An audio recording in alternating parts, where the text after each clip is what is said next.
Виждали ли сте болното гърло? Да, оня ден го видях. Кога за червеното гърло ще влезе в затвора най-накрая?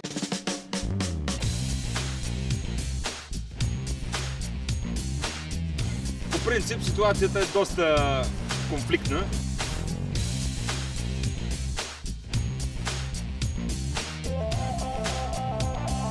Много е лошо. Много, значи... като видиш, сещаше болката и тя ходеше с него. Много е зле, много боли и много кашляш.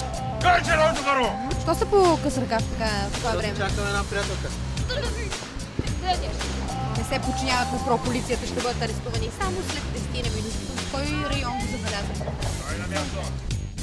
Така, както казвам на всички, звънкате един телефон на прополицията и ние идваме и спасяваме хората с болната гърло. Ти нали ще ни се обадиш? Не знам номера, И как се измъквате, като ви нападне червеното гърло? нямам по 2 лъжици мед сутрин и вечер. Вакцинирана е. Гърлото червено ли? Не. Зелено ли? Сигурна ли си? Я отвори уста. Кажи я. Виждала ли сте за червеното гърло? Помислете си добре. Каза само едно. Кай, червеното гърло! Не се подчинява на прополицията. Искам да Поздравям с вакцина. Колегата е малко да.